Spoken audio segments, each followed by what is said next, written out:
voy a explicar desde mi punto de vista muy personal cómo veo la evolución y la situación de la economía ecológica, que como sabéis es una de las corrientes de economía heterodoxa que ha tomado fuerza especialmente en las últimas décadas. Y empezaré con una imagen muy sencilla, introductoria, de lo que entiendo que es el principal mensaje inicial que da la economía ecológica.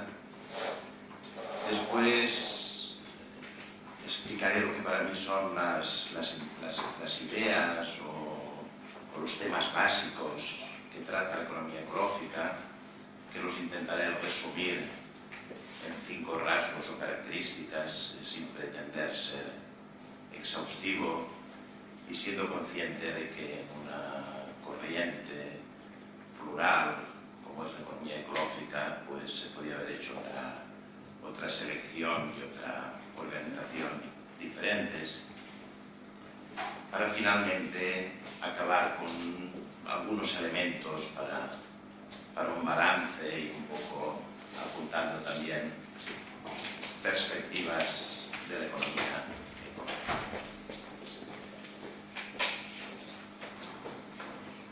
Bien, una imagen inicial es la idea importante de que el sistema económico y social, hablando un poco de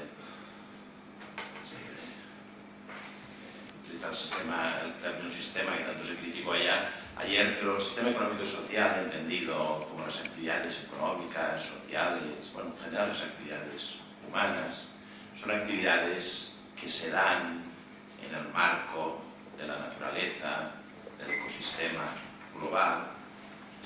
Es decir, que la economía lo podemos considerar como un subsistema dentro de un sistema mucho más amplio, que es la naturaleza, que por su parte la naturaleza es un sistema abierto a la entrada de energía solar y básicamente cerrado por lo que representa los materiales.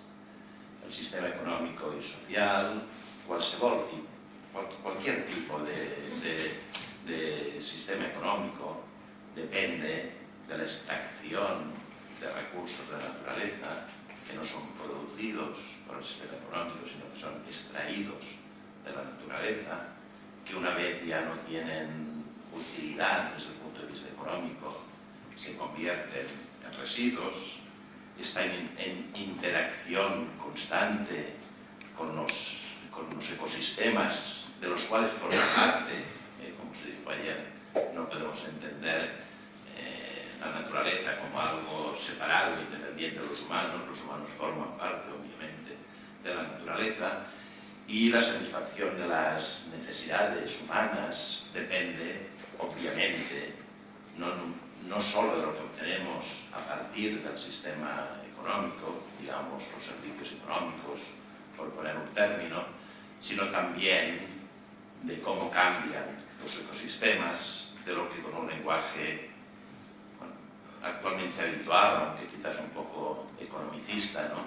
Se dice a veces de los servicios que proporcionan los ecosistemas. Luego volveremos a todas estas cuestiones. Bueno, esto dicho así puede parecer muy obvio y totalmente aceptable por todo el mundo, pero ¿por qué creo? Bueno, mucha gente creo, esto no me lo he inventado, sino que me he inspirado en otros autores. ¿Por qué es importante partir de esta visión?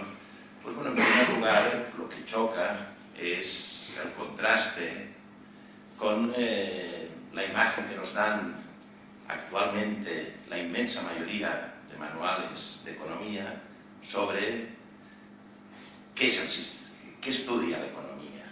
Esto no es más que una fotocopia de un gráfico del libro de Gregory Mankiw, Principios de Economía, que probablemente es en Estados Unidos y también en España el manual que más se utiliza para introducir en las facultades de economía qué estudia la economía. Entonces se parte de una imagen que se dice muy simple, que luego se irá complicando, pero esta imagen básicamente son relaciones entre empresas y familias a través de los mercados, de factores productivos, de los mercados de bienes y servicios, ¿no? Y esto se explica. Y luego se va complicando con los agentes económicos. Esta es la primera imagen que se da de la visión de lo que es la economía. Claro, esto está hecho a ridículo, como lo que es la economía, ¿no? Solo que, por muchas razones, ¿no? Solo que pensemos que la mayoría de economías humanas, el mercado ha tenido un papel, no ha tenido papel, o ha tenido un papel muy subordinado, o que incluso en una economía tan mercantilizada como la que vivimos actualmente, y como seguro que después destacará Cristina, el trabajo no remunerado tiene una magnitud comparable o incluso superior a todo el trabajo remunerado.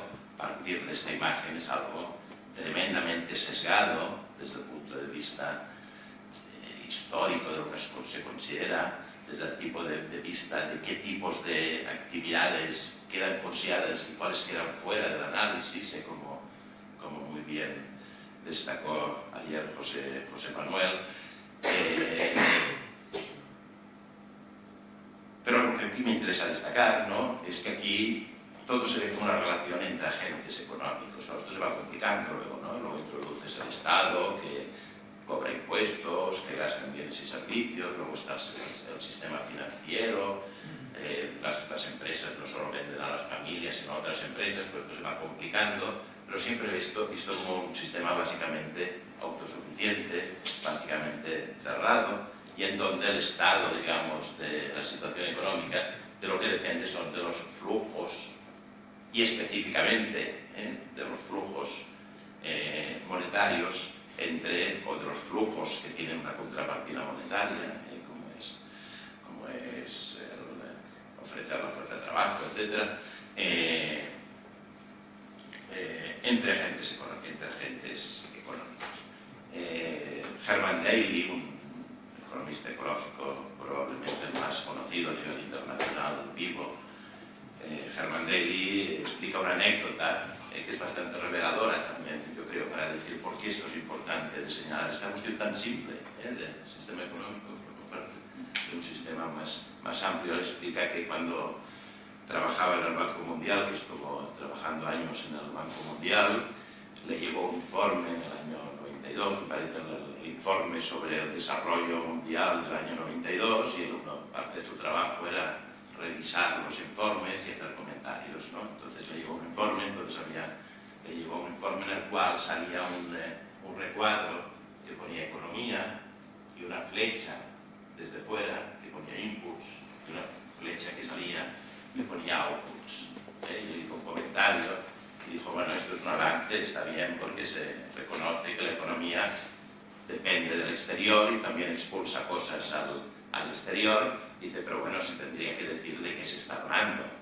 No se tendría que dejar así unas flechas que entran y salen, sino se tendría que cerrar con un recuadro o con un círculo y decir que de lo que se trata es de la naturaleza o del medio ambiente o de los ecosistemas, y además se tendría que explicar un poco, se tendría que explicar pues, la dependencia de los recursos naturales, la generación de residuos, se tendría que explicar también que directamente la situación de la naturaleza afecta de forma determinante a los seres humanos, pues tenía que completar esto en una explicación. Entonces le llegó un segundo borrador y bueno, lo que habían hecho es pues, cerrar un recuadro con una cosa así estética, pero que no había ningún comentario, no se decía de qué se estaba hablando, ni había ningún comentario.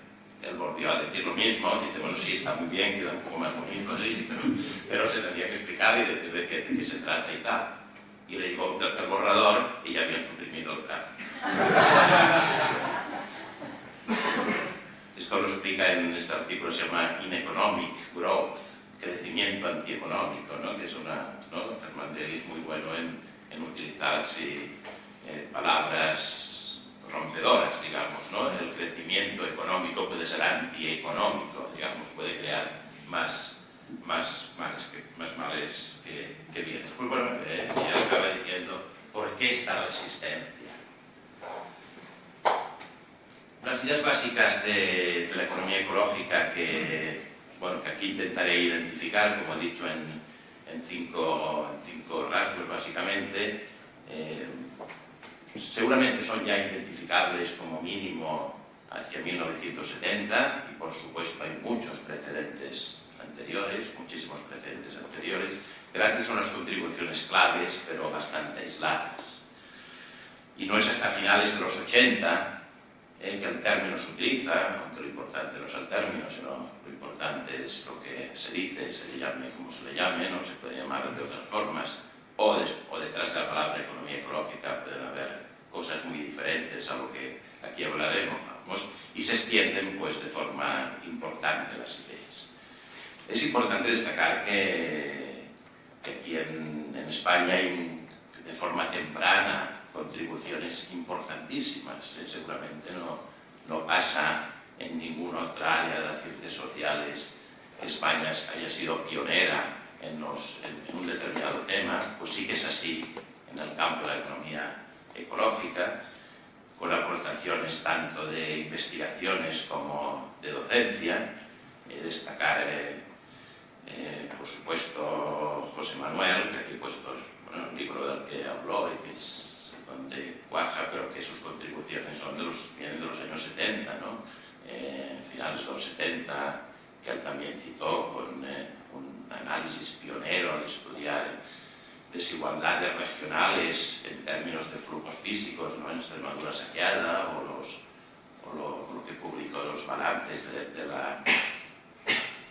los balances energéticos de la agricultura, ¿no? Yo recuerdo cuando era estudiante que yo Matías Alía, cuando aún no estaba publicado, nos pasaba fotocopias y nos hablaba también de que José Manuel estaba escribiendo esta gran contribución a la historia del pensamiento económico, la economía en evolución, pues que muchos esperábamos que saliese y por supuesto no decepcionó ni mucho menos. Y Joan Martínez Alier ya a finales de los años 70 y no tan finales ya introducía elementos mediados, ¿no? en sus clases de economía ecológica, y en el año 84 escribió el libro La ecología y la economía en catalán, historia de unas relaciones amagadas, es decir, historia de unas relaciones escondidas, en donde hacía precisamente estudio de precursores, ¿no? Un libro que luego tuvo mucha difusión cuando se publicó en el 87 en inglés y posteriormente, me parece, el año 91 en castellano. Y también que estar aquí esta tarde, creo, Federico Aguilera, pues también es una persona pionera ya desde el año 79, me parece, enseñando en la Universidad de La Laguna temas de economía ecológica, aunque no sea aunque la asignatura no se llamaba así, las asignaturas que hacía Joan Martínez Alier tampoco se llamaban así, ¿no?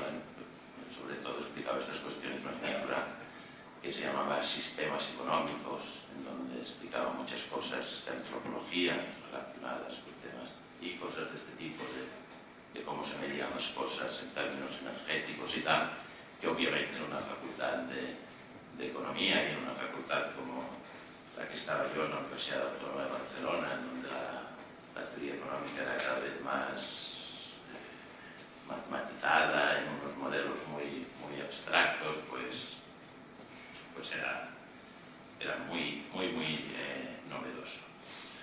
Es un campo de estudio transdisciplinar y plural, ¿no? Y como he dicho, pues esto hace inevitable que al seleccionar los rasgos pues uno se oriente un poco por lo que le parece más importante o por sus preferencias. Que sea algo plural pues no es negativo, sino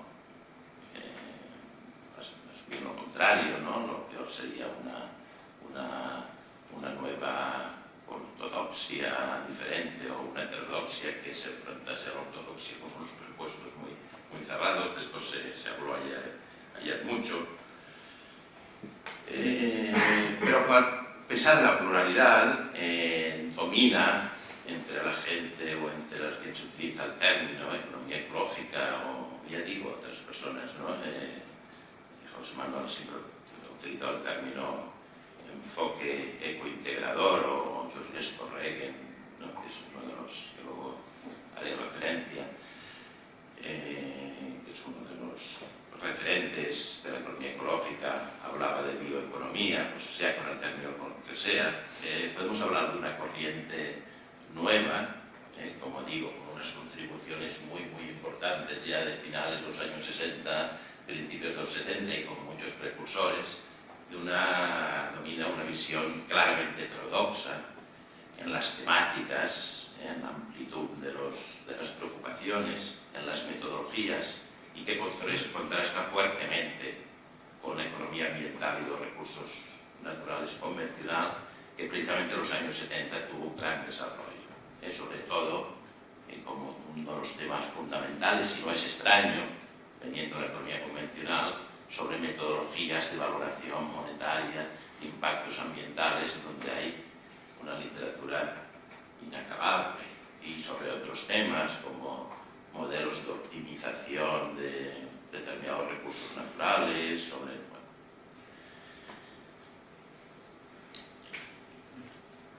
Primer rasgo, me parece a mí distintivo, es la insistencia en señalar la importancia de la escala. Es una cosa que sale de forma bastante natural, digamos, ¿no? Porque si ves el sistema económico como un sistema de algo más amplio, que es finito, pues bueno, la escala de una parte, pues claramente aparece como relevante. Y aquí daré dos metáforas que han hecho fortuna. Una es la que Kenneth Wilding, en el año 66, en su artículo La economía de la futura nave espacial Tierra, que está traducido en la revista de Economía Crítica, que todos podéis, os recomiendo leer y leer la excelente introducción de Oscar sobre, no solo sobre el artículo, sino sobre todo sobre el autor. Es la metáfora esta de que teníamos que pensar, de ver la economía en términos de economía del cowboy. La imagen es que el éxito económico es ir ampliando la frontera de actividad y conquistando más o menos tierras, ¿no? El equivalente es producir más, consumir más. Esto es el éxito económico, esta imagen, porque siempre contra más recursos, más produzcamos, más consumo, más tendremos. Hemos de ir ampliando a lo que él dice pasar a la visión de la economía del astronauta. Vivimos en un mundo limitado, que ya está muy ocupado por actividad humana, y el éxito no es consumir más. El éxito es estar lo mejor posible, utilizando los recursos que son escasos de la forma más eficiente posible. Otra metáfora que también ha hecho fortuna, digamos, dentro de este pensamiento, especialmente viene de Herman Daly, la idea de que hemos pasado de una economía, de un mundo, esto es una imagen de su libro Ecology Economics, de un mundo relativamente vacío de actividad humana a un mundo relativamente lleno de actividad humana. Y la conclusión que saca de esto, o la reflexión que saca de este cambio de situación, pues es que los conceptos y los problemas económicos que son relevantes en un mundo relativamente vacío de actividad humana son diferentes que los que son relevantes en un mundo relativamente lleno de actividad humana. En un mundo relativamente vacío podemos pensar, y nunca es verdad, pero como una aproximación, que los recursos naturales son bienes libres, tremendamente abundantes, que la capacidad del medio ambiente de absorber residuos es muy grande respecto a los que generamos, pero en cambio, a medida que vamos ocupando más y más espacio dentro del medio ambiente, esto cada vez es menos verdad y los recursos naturales se convierten en una cuestión clave cómo gestionarlos debido a su escasedad, y la capacidad del medio ambiente para absorber residuos se ve desbordada por la actividad humana, y la interacción con los ecosistemas pues se puede volver, no necesariamente, pero se puede volver mucho más problemática. Por lo tanto, en un mundo finito, obviamente disponibilidad de recursos es limitada, y la mayor ocupación humana de espacio ambiental, para decirlo así sin concretar mucho, ¿no?, compite con disponibilidad de espacio para el resto de especies y ecosistemas poco humanizados. Y claro, y esto conecta especialmente con las preocupaciones del año 72, por ejemplo, ¿no?, con el informe Meadows del Club de Roma, de los límites al crecimiento, en donde se planteaban, de hecho, la doble problemática, la problemática de agotamiento de recursos, la problemática desde el lado de las fuentes, y la problemática de la contaminación, es decir, la problemática desde el lado de los sumideros, ¿no?, con problemas globales como el cambio climático. Esto ha ido adquiriendo más y más actualidad, cuando es evidente que, bueno, que los dos problemas de uso de recursos y generación de cambio climático pues están directamente relacionados, y hay límites claros por los dos lados. Luego volveremos a alguna cuestión de estas. Y la economía ecológica, obviamente, ¿no?, y esta es una de sus aportaciones importantes, porque esto no lo hace nadie, sino lo hace la economía ecológica. No solo se ha quedado en las metáforas, sino se ha preocupado por obtener indicadores físicos sobre el tamaño de las economías humanas, tanto a nivel global, a nivel regional, a nivel de estudiar las relaciones entre diferentes territorios, y hay diferentes tipos de indicadores, pero probablemente los más destacables, de los cuales ayer se hizo referencia y hubieron trabajos presentados en este sentido, son los que se conocen como estudios del metabolismo social, es decir, como estudios de la economía y la sociedad, como si fuesen organismos, ¿no? O la comparación sería igual que un organismo para mantenerse vivo, ¿no? Utiliza pues agua y alimentos y oxígeno, etcétera, y excreta residuos.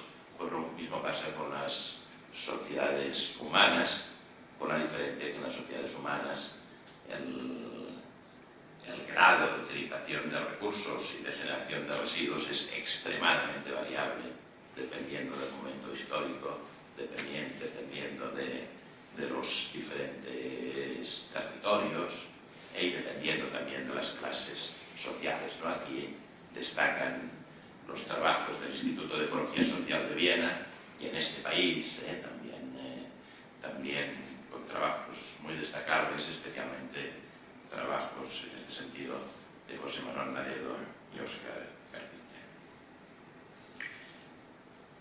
Segundo rasgo que aparece también directamente de este tipo de gráfico, de este tipo de punto de partida inicial, es que obviamente las leyes físicas y biológicas limitan y condicionan la obtención de bienes y servicios y la generación de residuos.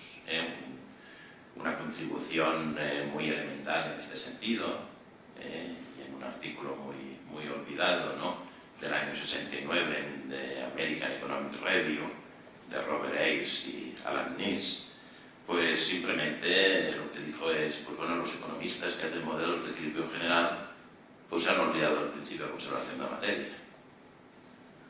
Los residuos no son una excepción, los residuos son un resultado inevitable de la utilización de materiales, y los economistas se tendrían que preocupar de este tema. Diferentes sociedades tienen problemáticas muy diferentes, tanto por cantidad como generación o destino que tienen los residuos. Se pueden reciclar, se pueden reutilizar. Los residuos, los procesos no necesariamente son son negativos porque pueden alimentar otros procesos, pero también pueden ir al medio ambiente. Y él dice, bueno, y en las economías que estamos, cada vez más parte de los residuos van al medio ambiente. ¿Cómo nos podemos olvidar de esto? ¿Y cómo nos podemos olvidar de hacer un balance de materiales sobre lo que está pasando? E incluso se preguntan, decir, bueno, seguramente no tendríamos que utilizar el término consumo, porque los bienes materiales no se consumen. Dice, bueno, esto seguramente es inevitable, pero bueno, como mínimo no insistamos esto que sale el consumo final, ¿no? O sea, que salen los libros, ¿no? Hay la fase de producción, ¿no? Con todas sus transformaciones, y después hay el consumo final. Pues bueno, de final nada, porque ¿no? Los materiales, pues algo pasa con ellos, digamos, ¿no? Otra contribución, por supuesto, relevante es la del economista romano Nicolás Ionesco Regen, ¿no?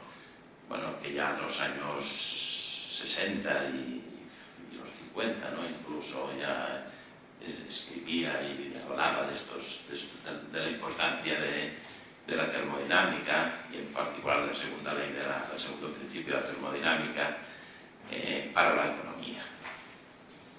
Y en el año 71 pues, publicó su obra La ley de la entropía y el proceso económico, ¿no? Y ahora, por ejemplo, en el último número que ha salido hace pocos días, ¿no? Porque siempre cumplimos exactamente que salga antes del 30 de junio, el que es el primer semestre, pues hay un artículo introducido por Oscar de Ionesco Regen, un artículo pues muy sugerente sobre estas cuestiones, y que es bueno introducirse a partir de estos artículos, porque el libro es muy interesante, pero bueno, bastante mejor empezar seguramente con algún artículo más sencillo, ¿no? Porque es muy complejo, precisamente por su carácter transdisciplinar, que es lo que tienen estos autores, o sea, Kenneth Wilding o bueno, que son auténticos, bueno,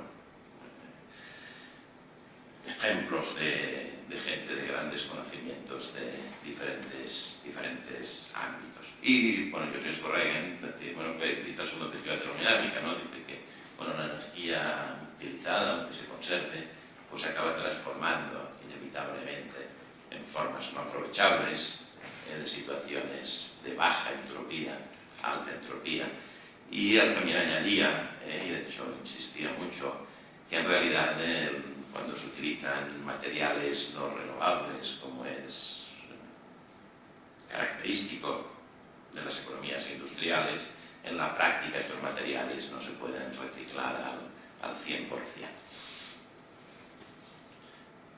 Bueno, y aquí un tema clave, y que además, si os fijáis, pues liga directamente con todos los debates sociales sobre cómo avanzar hacia sociedades más sostenibles, es el contraste entre lo que son los ecosistemas naturales y las economías tradicionales con las economías industriales, incluyendo pues, los sistemas agrarios industrializados, ¿no? Dos contrastes básicos son, ¿no? Pues que frente al uso frente a economías basadas en energías exclusivamente renovables, o prácticamente exclusivamente renovables, pues lo que encontramos, o lo que es característico y lo que explica la revolución industrial y el gran cambio en los hábitos de consumo, en que nos podamos mover rápidamente de una parte a otra del mundo, todo esto sería totalmente impensable sin una utilización masiva de combustibles fósiles, ¿no? Si mañana se paralizase la entrada de gas natural, de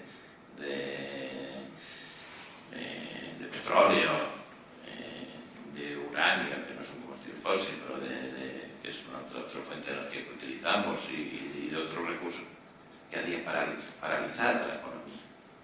En lo cual contrasta con los modelos que no se pueden encontrar libros de crecimiento económico especializados en donde no sale la palabra recursos naturales. No sale, uno coge el libro de Barro y Sala Martín y busca recursos naturales y no salen, ¿no? Entonces, ¿cómo puedes estar hablando de crecimiento económico cuando históricamente se sabe que la condición de lo que ha pasado a nivel de crecimiento económico ha estado en una utilización masiva de unas nuevas fuentes de energía y que no aprecia, ¿no?, en los cursos de macroeconomía, ¿no?, de qué depende el crecimiento económico. Pues una F que depende de K y L, y después un factor tecnológico, tecnología, capital y trabajo. Y segunda característica, pues bueno, de economías basadas básicamente en circulación de materiales, economías que tienen un uso básicamente, aunque obviamente no únicamente, pero en gran parte lineal de los materiales, digamos, ¿no?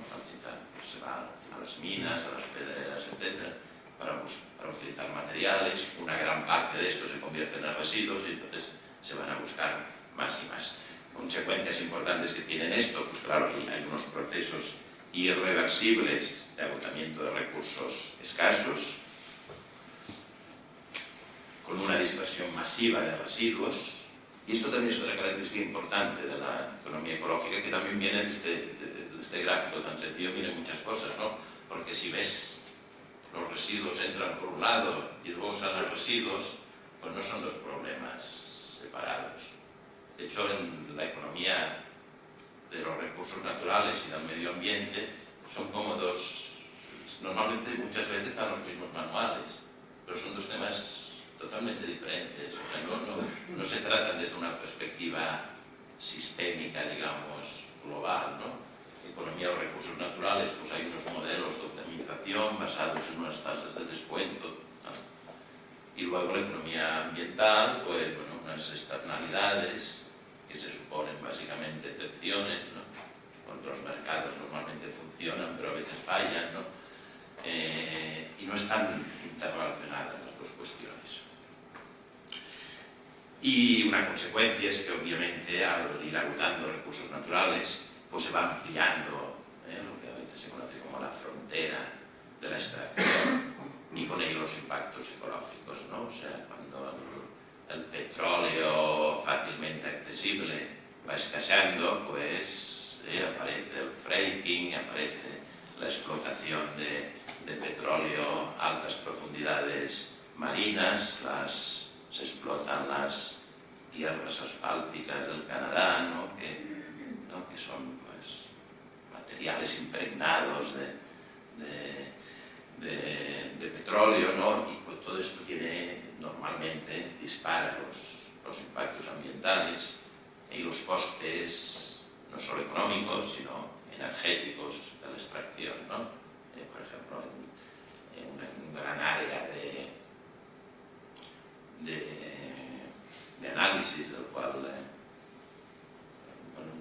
los modelos que hablabais de ayer en la exposición de los modelos estos de dinámica de sistemas, ¿no? Como una gran área de investigaciones, como a medida se van agotando los recursos energéticos, aumenta la energía requerida, ¿no? Lo que se llama la energía requerida para obtener energía, el coste energético, ¿no? Y esto tiene un límite, que es que, claro, no puede ser que uses más energía de la que sacas, digamos, ¿no? Pero mucho antes de este límite, pues, se notan los efectos de estos aumentos del coste-efecto. Y esto contrasta, como ayer se señaló ampliamente, con el concepto de la economía convencional de producción, ¿no? Producción es generar valor añadido. Bueno, claro, si todos los productos salen de las empresas y son productos aquellos que vendemos en los mercados, pues todo es producción, todo aquello que genera valor añadido. Y salen países productores de petróleo, producción de petróleo, producción de cobre, producción pesquera sin mirar qué procesos biológicos hay detrás, si es sostenible o no sostenible. Son temas, o sea, la distinción o la diferencia de los diferentes tipos de recursos con el medio del cual vienen, que no es la economía, sino que es la biosfera, la naturaleza, la diferencia o procedencia no se analiza, y todo pues está en un mismo saco, en un mismo concepto, y esto obviamente es interés básico de la economía ecológica, o como ya me he referido, por funciones de producción micro, macro, tanto en unas como otras, en las cuales no aparecen los recursos sustituibles. Y cuando aparecen, aparecen como sustituibles por el capital. Y aquí hay esta polémica famosa de los años 70, que luego se revivió entre Stiglitz y Solow, con Herman Daly, sobre el papel de los recursos naturales, ¿no? Joseph Corregue pues, insistía en el papel esencial, y bueno, autores como Stiglitz y Solow decían, bueno, los recursos naturales plantean más o menos problemas, depende de cómo sean las funciones de producción. Si las funciones de producción son Cobb-Douglas, que son las que más se utilizan los economistas, no por nada, sino porque son más sencillas matemáticamente, dice, pues podemos perfectamente pensar en una economía en que la utilización de recursos naturales tienda a cero, siempre que el capital tienda a infinito, ¿no? Porque es una función. Dice, bueno, y esta es la cuestión, ¿no? A lo cual, obviamente, Joseph Corregue no respondía diciendo que esto era economía de papel y lápiz, pero que no servía para nada para entender la realidad, porque los recursos naturales son básicamente complementarios del capital, y además el capital se fabrica con recursos naturales. Se utiliza energía y acumula materiales. Lo cual no quiere decir que el tema de la sustituibilidad no sea importante.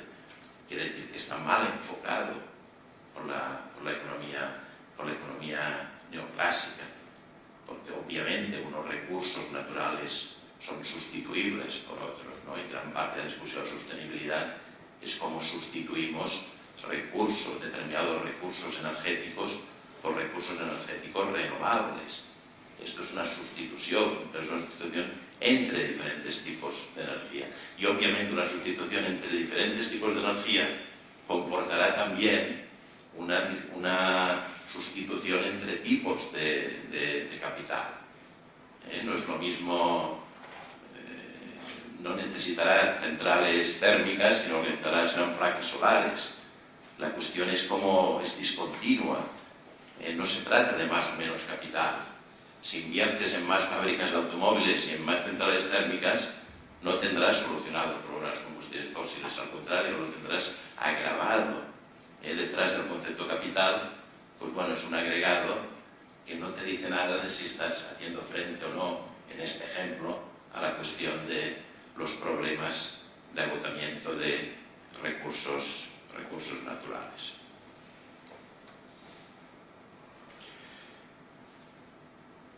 Y bueno, y otra cuestión también muy internacional con la anterior, pero que he puesto como un tercer rasgo, las actividades económicas interaccionan de forma sistemática con los ecosistemas. Bueno, ya he dicho antes, ¿no? Y como está aquí apuntado, ecosistemas de los cuales obviamente los humanos forman parte. No tiene sentido una economía que se plantee cómo podemos mantener el equilibrio natural sin humanos. ¿Qué quiere decir esto, no? Que sería un absurdo, ¿no? Lo que nos hemos de preguntar es si en estas interacciones entre las actividades humanas y el conjunto de los ecosistemas, cómo coevolucionan, si coevolucionan de una forma más o menos problemática, porque obviamente puede haber una coevolución, por decirlo así, armoniosa, ¿no? O sea, por ejemplo, en el grupo de investigación de Rick Tello, que Inés trabaja, ¿no? Por ejemplo, pues lo que estudian es que muchos sistemas tradicionales agroforestales tienen mucha más biodiversidad que si dejas el territorio abandonado a su evolución natural, digamos, ¿no? O sea, que incluso en indicadores como biodiversidad, la actividad humana puede, en algunos contextos, puede aumentar. Bueno, José Manuel se ha referido también a esto con algún otro ejemplo ayer. Pero lo importante es que hay una interacción constante y con ecosistemas que son complejos, ¿no? Esta idea también es muy importante, ¿no? La complejidad y el hecho de que las actividades humanas, y especialmente contra más lleno está el mundo de actividades humanas, pues se manifiestan, son sistemáticas y además afectan y pueden afectar a escalas espaciales muy grandes y a niveles y a lapsos temporales muy importantes. Por lo tanto, hay grandes incertidumbres sobre los efectos que provoca la evolución humana, el cambio humano, que como también destaca Joseph Reagan, ¿no?, tiene unos ritmos totalmente diferentes de lo que es la evolución genética, digamos, ¿no? Y estos efectos pues tienen grandes incertidumbres y pueden provocar cambios que afecten a la propia supervivencia. Claro, los economistas ecológicos están muy preocupados por lo que en un lenguaje quizás también excesivamente economicista se llama servicios de soporte a la vida, digamos, ¿no?, por el mantenimiento de aquellas características del mundo en que no pongan en peligro nuestra propia supervivencia, digamos, ¿no? Y esto va mucho más allá de las preocupaciones tradicionales de la economía ambiental, que es recursos naturales, impactos ambientales que se consideran de la contaminación y tal, y después, bueno, otro tema también mucho, ¿no?, lo que dicen las amenities, ¿no?, qué utilidad proporcionan los espacios naturales, etcétera. Claro que es un tema también importante, digamos, ¿no?, pero que obviamente no podemos dejar lo más fundamental. Bueno, y todo esto tiene que ver con una cosa que afortunadamente ha tenido bastante éxito, digamos, ¿no?, que es la idea del principio de precaución, ¿no?, que bueno, cuando las alteraciones que provocas pueden ser muy importantes y pueden afectar mucho a la calidad de la vida de la gente, incluso a la supervivencia, pues has de ser precavido, que no quiere decir que tengas que ser necesariamente pesimista, digamos, ¿no?, pero has de ser precavido, ¿no? Esto no da una guía exacta, ni mucho menos de comportamiento, pero bueno, da un poco una orientación filosófica que afortunadamente ha impregnado a muchos documentos, incluso muy oficiales, sobre y claro, esto también lo comentaba, creo, José Manuel ayer, delante de ese panorama, claro, vaya arrogancia, ¿no?, hablar de óptimos de degradación ambiental, ¿no?, o de trayectorias óptimas de emisiones de gases de efecto invernadero cuando nos enfrentamos a cuestiones con este nivel de complejidad, con este nivel de incertidumbre, que por cierto, incertidumbre pues es algo que va más allá del riesgo probabilístico, ¿no?, aunque en la economía tradicional hay un libro, no me acuerdo cómo se llama exactamente, se llama algo así, Economía de la incertidumbre, ¿no?, de los neoclásicos, digamos, ¿no?, y miras y todo está a riesgo probabilístico y además funciones de utilidad esperada, que psicológicamente ya se ha demostrado que la gente no responde, incluso en situaciones de riesgo, no sabemos, ¿no?, aunque está muy de moda y es esta, ¿no? A mí me sorprende que, no sé qué pensáis, pero me sorprende, por ejemplo, que los últimos informes de cambio climático se esfuercen tanto en poner probabilidad numérica a las cosas, o las proyecciones demográficas, ¿no? Entonces dicen, hay un 96% de posibilidades, y yo creo que estos números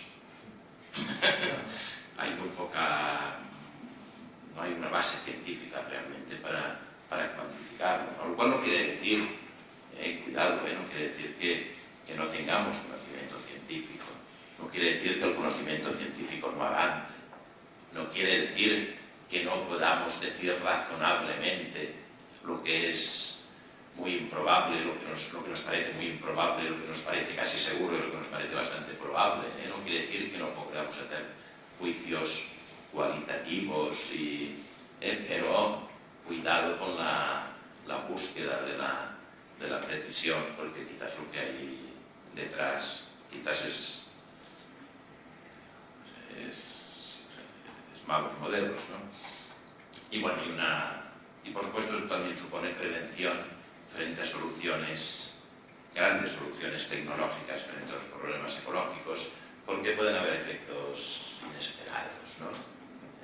Pensar, por ejemplo, en todos estos debates que son más bien de ciencia ficción, que parecen, ¿no?, de la geoingeniería para combatir el cambio climático, ¿no?, como inundar la atmósfera de partículas de azufre o alterar de forma muy importante en los océanos el crecimiento de determinadas algas, etc. Bueno, porque en un mundo complejo, si introducimos grandes cambios, no sabemos lo que pasará. Cuarto tema, he dicho que hay 5. Cuarto tema, la importancia de las cuestiones distributivas y éticas. La apropiación de los recursos naturales y los efectos de la degradación ambiental se distribuyen muy desigualmente. Y de hecho los costes sociales no pagados ligados a efectos ambientales, aunque se les llama fallos del mercado, pues lo que podríamos decir es que son éxitos de las empresas en transferir costes al conjunto de la sociedad, ¿no? Y esta es la lógica de las empresas capitalistas, ¿no? Minimizar los costes. Y los pueden minimizar más o menos y pueden desplazar costes al conjunto de la sociedad dependiendo del marco institucional, ¿no?, que es una otra cuestión que ya ha salido. La capacidad de transferir costes depende del marco, de los contextos legales, de que la gente proteste o no proteste.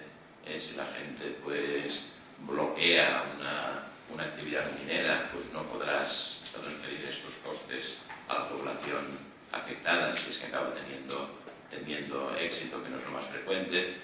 Depende del contexto internacional del sistema de impuestos, por supuesto. Los problemas ecológicos, por lo tanto, plantean cuestiones de equidad intrageneracional e intergeneracional. Hay muchos ejemplos, no me detendré porque me cederé el tiempo enseguida, y por esto para la economía ecológica aparecen términos que uno no se los encontrará en un libro de economía ambiental, como justicia ambiental o injusticia ambiental, y aquí se puede destacar el trabajo internacional de Joan Martínez Alier en estos temas. Contraste con la economía ambiental convencional. La economía convencional lo que intenta es separar la eficiencia económica de las cuestiones distributivas. De hecho, la economía ambiental, o gran parte de la economía ambiental, no toda, pero gran parte de la economía ambiental convencional es una aplicación del análisis coste-beneficio. Entonces, ¿cuál es la idea? Todo se traduce a costes y beneficios y se comparan cuantitativamente, no cualitativamente. Por lo tanto, necesitas una unidad única. ¿Qué unidad? El dinero. Entonces, por eso tanto trabajo en las técnicas de valoración monetaria, como antes me referí. Y son técnicas plagadas de problemas, de todo tipo. Necesitaríamos mucho más de una hora para señalar los principales problemas, de problemas teóricos y prácticos, que además se multiplican, obviamente, cuando los efectos ambientales son muy inciertos y cuando son a largo plazo. Por ejemplo, la aplicación universal del descuento del futuro. No me resisto a leer una perla en este sentido, que es un artículo de Xavier Salé-Martín que apareció en el año 2007 en La Vanguardia, en el periódico catalán, en una serie de artículos sobre el cambio climático analizados desde el punto de vista. Dice: nuestros hijos no solo van a heredar un planeta más caliente, también heredarán una tecnología y unas instituciones que les van a permitir a ser mucho más ricos que nosotros. Si es de justicia rawlsiana, ¿no?, de John Rawls, dar más peso a los africanos porque son pobres, cosa que no hace el análisis coste-beneficio, por cierto. Si es de justicia dar más peso a los africanos porque son pobres, entonces uno tiene que dar más importancia a las generaciones presentes porque también son pobres en relación a las futuras. Es decir, es de justicia aplicar un tipo de interés a la hora de evaluar costes intergeneracionales. Bueno, se podría dedicar toda una charla al artículo, pero dejémoslo porque no tendríamos tiempo, ¿no? Y dejemos la cuestión importante del descuento del futuro, que es uno de los puntos más problemáticos y más contradictorio si lo analizamos un poco, del análisis coste-beneficio, que es un intento de que, pues de la mejor forma que pueden, y no pueden de una forma buena, pero de la mejor forma que pueden, intentar convertir los dilemas sociales y éticos, invisibilizarlos mediante un ejercicio aparentemente técnico. ¿Qué podemos decir sobre la eficiencia económica de actuar más o actuar menos delante del cambio climático, por ejemplo? Y aparentemente libre de valores. Y esto lo que hace es precisamente cerrar la puerta al debate social y a la participación social sobre cómo enfocar los dilemas que realmente son dilemas. O sea, realmente decidir es comparar cosas muy diferentes. O sea, pero claro, comparar no implica medirlo en todas las unidades monetarias. Claro, si lo forzamos, todo lo podemos traducir al dinero. Y la imaginación ha ido muy lejos en este sentido, ¿no? Y además, todas estas cosas las encuentras en revistas de primera fila, digamos, ¿no? Pero la cuestión es si esto nos ayuda a decidir de una forma relevante, o si lo que nos esconde son los auténticos problemas. Es decir, comparar no implica conmensurabilidad, y los valores no solo se expresan en términos monetarios, también se expresan, pues, cuando la gente protesta, por ejemplo, por determinadas cosas, y expresarlo en términos monetarios, en algunos contextos es incluso ridículo, ¿no? Preguntarle cuánto estarían dispuestos a pagar a una población muy pobre, o igual incluso a una población donde casi no utilizan el dinero, cuánto estarían dispuestos a pagar para evitar un impacto ambiental, pues se vuelve ridículo. Si nos movemos solo en el contexto de problemas muy definidos, en un contexto cultural determinado, pues bueno, podría colar el asunto, digamos, ¿no? Pero cuando según qué ejemplos se piensan, pues la cuestión no es. Y quinto rasgo, que pasaré muy rápido, es la importancia de cuestiones como los estilos de vida, que esto no aparece tampoco en la economía ambiental y cuando se habla de política ambiental.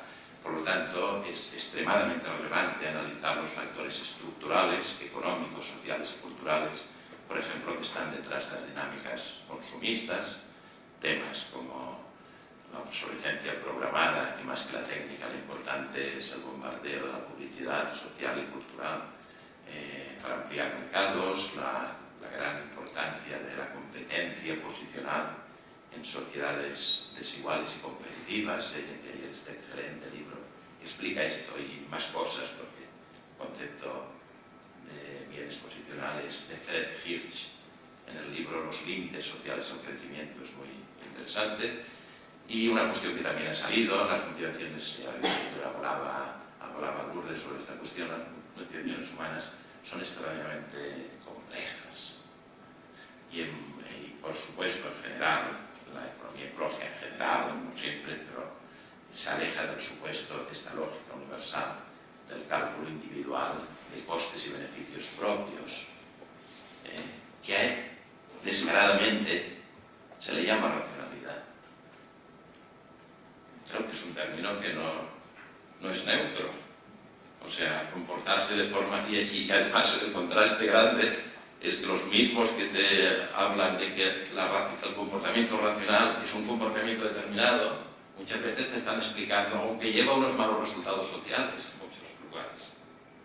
Pues bueno, ¿por qué otro comportamiento diferente que lleva a mejores resultados lo llamas irracional? No, porque lo contrario de racional es irracional, porque la cooperación es irracional, o la motivación intrínseca por determinadas cuestiones sin calcular.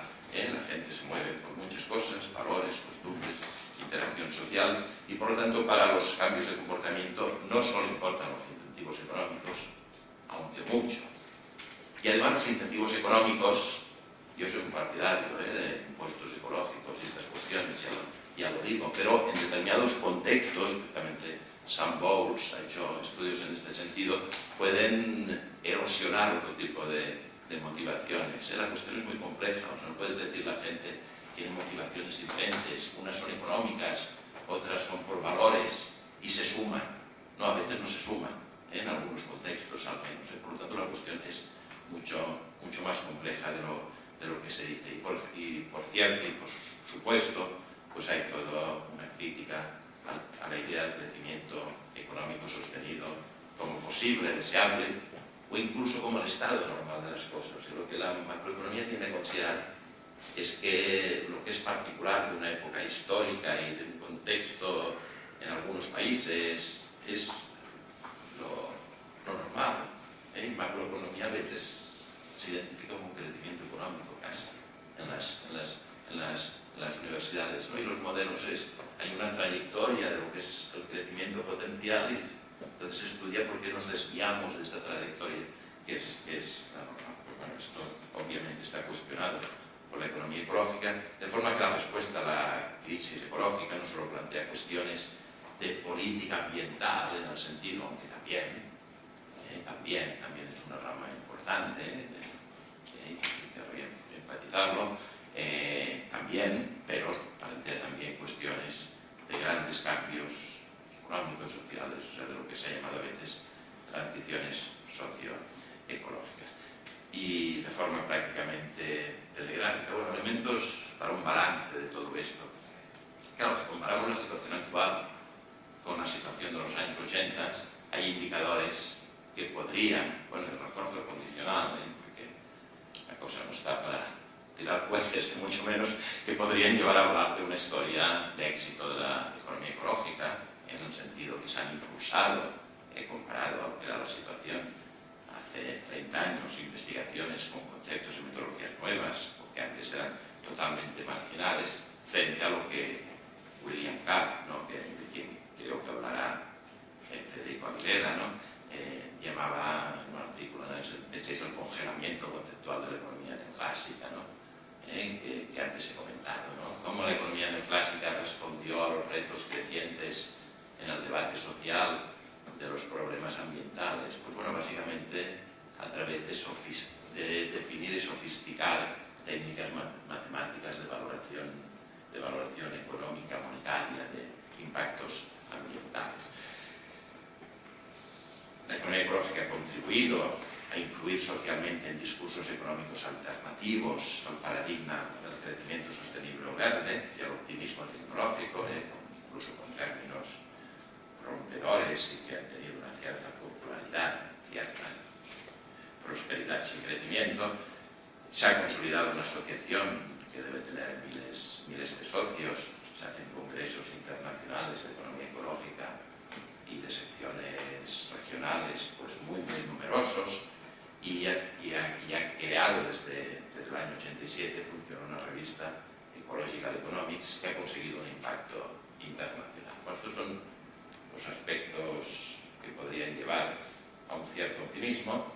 También que ha habido ciertos avances en la economía crítica nuestra, ¿no? Pues esto se ha visto, digamos, a lo largo del tiempo, como ha habido más y más diálogo fructífero entre la economía ecológica y otras corrientes heterodoxas, con las cuales hay puntos de contacto importantes, ¿no? No hablemos de la economía feminista, que tanto ha destacado como este esquema de solo las relaciones monetarias deja de lado lo más importante para el sustento de los seres humanos, que hablaba Juan Torres, y la crítica al Producto Interior Bruto como indicador de éxito económico. Hay ciertas conexiones con la economía post-keynesiana, menos al señalar cuestiones como incertidumbres, como cambios tecnológicos discontinuos, y no hablemos con la economía evolucionaria en este sentido, en señalar la crítica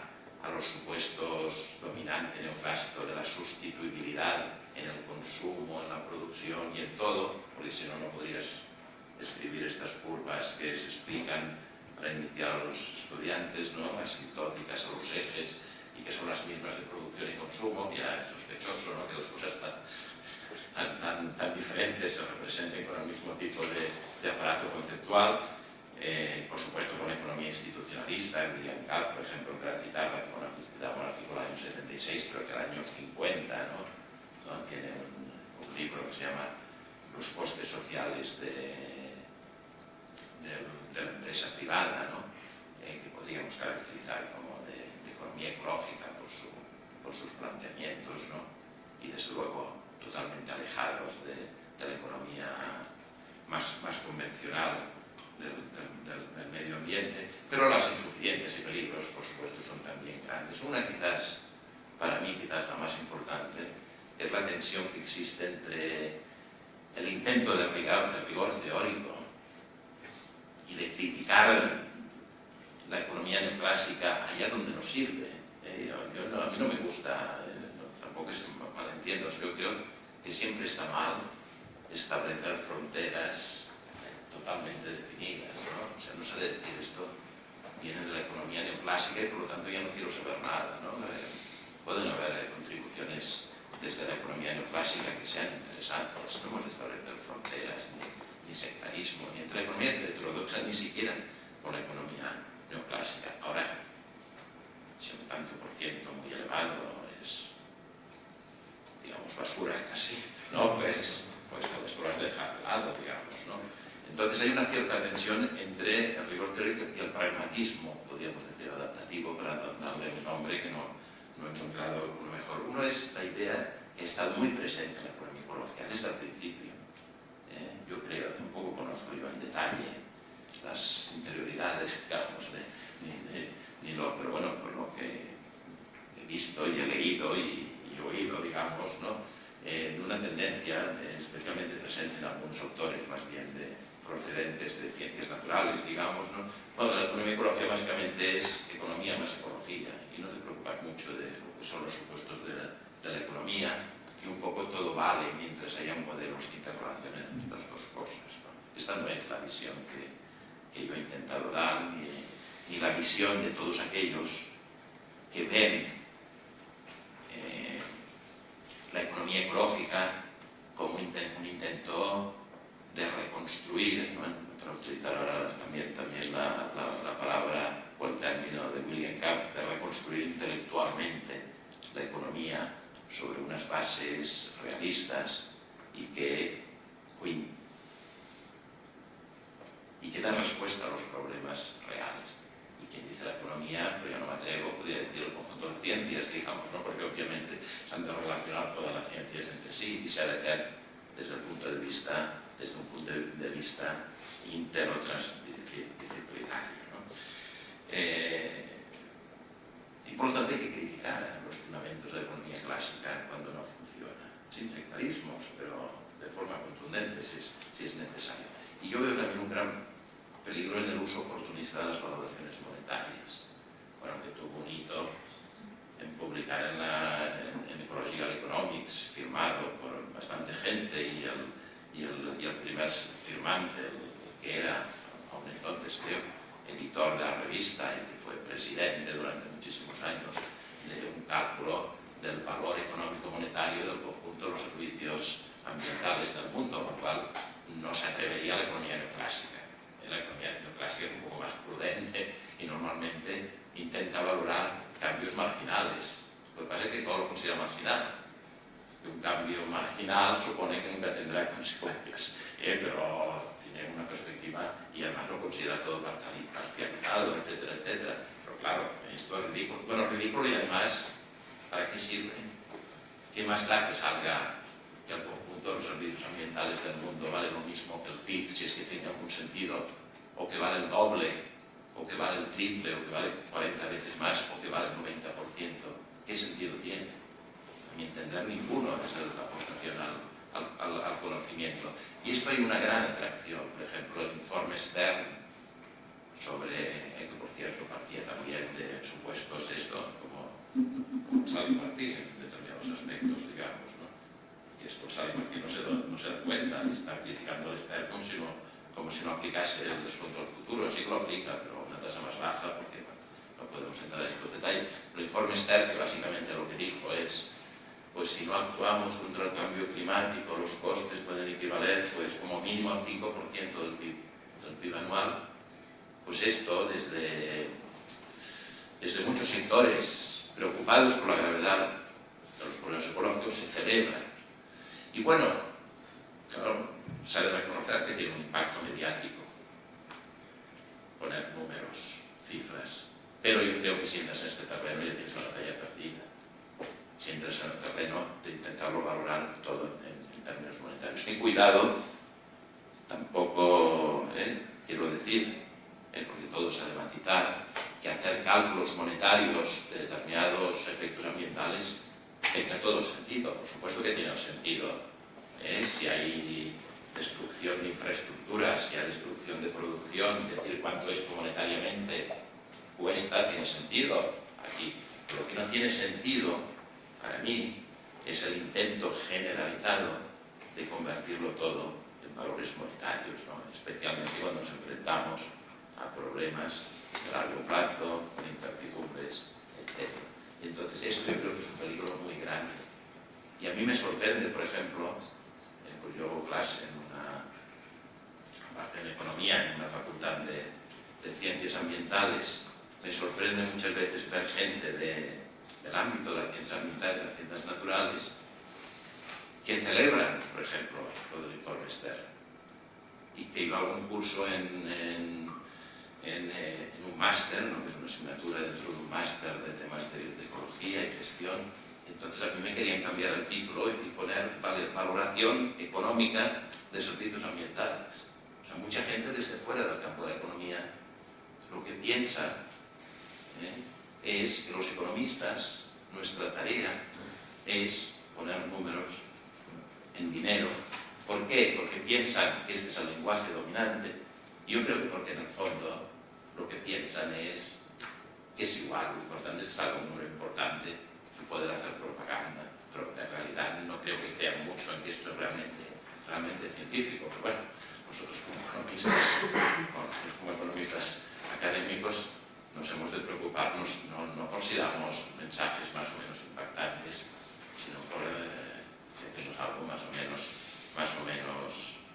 menos científico. Y por supuesto, y eso sí que acabo de verdad, y por supuesto a nivel del ámbito, a nivel del ámbito estrictamente académico, la situación no es que esté difícil, la situación es por supuesto alarmante. No solo en el caso de la economía ecológica, sino la economía heterodoxa. No me gustaría dar un mensaje más positivo, pero la verdad es que la situación es alarmante, ¿no? Es verdad que ahora hay algunos cursos sueltos y algunos programas de máster y algunos programas de doctorado muy aislados en el mundo. Tampoco tengo un mapa, pero seguro que son muy aislados de economía ecológica, pero el grueso de la enseñanza y de los proyectos de investigación se mantiene totalmente cerrado a las ideas heterodoxas y básicamente por procesos de poder, por procesos de selección endogámicos y sectarios. Y una cuestión significativa es la situación de la revista Ecology Economics, y acabo con dos palabras como esta. La revista Ecology Economics fue a los primeros puestos, en el primer cuartil de estos del Journal of Citational Reform, ¿no? Lo cual bueno, es un éxito y está muy bien, ¿no? Porque puedes publicar aquí, pero en gran parte, no lo olvidemos, es que también se ha impregnado de muchas contribuciones convencionales, lo cual quizás no estaría mal, porque habría debate, pero es que la cosa ha sido totalmente asimétrica. O sea, por supuesto, si son cosas cuantitativas, pues puede ser, pero en cuestiones más conceptuales que ataquen al núcleo de los conceptos neoclásicos, las revistas convencionales están cerradas totalmente a las contribuciones heterodoxas, ¿no? Y bueno, y además, ¿qué respuesta tienen los economistas delante de que pues te dicen, pero bueno, es que esta revista no es de economía? O sea, yo que lo he vivido, porque estaba en la Autónoma, cuando empezó todos los Minnesotos, pues el mensaje en un momento fue: lo único que cuentan son las revistas internacionales de impacto. Por gente que muchos no habían publicado, o muy poco, digamos, ¿no? Pero el mensaje, ni libros, ni tal, las revistas de impacto. Una cosa cerrada, sectaria, restrictiva. Entonces, bueno, pues aparecen algunas revistas de impacto. Bueno, este fue el caso, quizá lo más destacable es este. Ecology Economics pues va a primeros sitios de las revistas de impacto, ¿no? Entonces, ¿qué te dicen, no? Yo lo he leído del jefe de departamento, digamos, ¿no? Esta persona, le dices de alguien pues, que tiene un buen currículum, que ha publicado no sé cuántos artículos en Ecological Economics. Esto no es economía. bueno, allá, en mi facultad, yo estuve en una reunión unas reuniones de los grupos de investigación y tal, y había gente que mantenía, bueno, y daba un pequeño incentivo a quien publica en revistas, si son del primer cuartil y tal, y había gente que defendía que solo si estaban caracterizadas de economía, pero si eran de otra área no contaba, aunque fuese del primer nivel. Una tontería, porque ahora sí te daban, no sé, 100 euros o 200 euros de un incentivo para el grupo de investigación. Sorprendente, al final no se aprobó esto, pero entonces, pero bueno, le dices, no, pero es que Ecological Economics está clasificada en Economics. Mira lo bien que está en Economics, ¿no? En el Policy sí que no está en Economics, está en Economics. Ah, sí. Y tiene un impacto de factor. Digo, pero bueno, entonces te dice, ah, no, es que esto del factor impact, no es esto lo que cuenta. Dice, lo que cuenta es el eigen factor, que es un factor que no sé, es otro.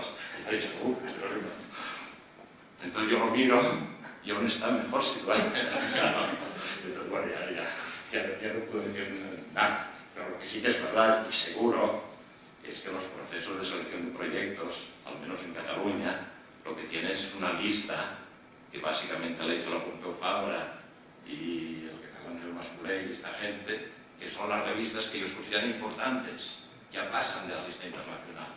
Porque antes no, una forma de cerrar el paso a todo el mundo, ¿no? Pero ahora es una excusa en el sentido de decir, mira, yo esto ya no he puesto, no era lo que decíais. Entonces, bueno, es una anécdota, pero es un ejemplo del uso oportunista de los criterios de selección que básicamente, bueno, es, como acababa un artículo del Quintero en el artículo sobre el Kenneth Building, ¿no?, de introducción a pues que, bueno, le dijeron que no y se enteró porque en las cartas de recomendación decían es que no es de los nuestros.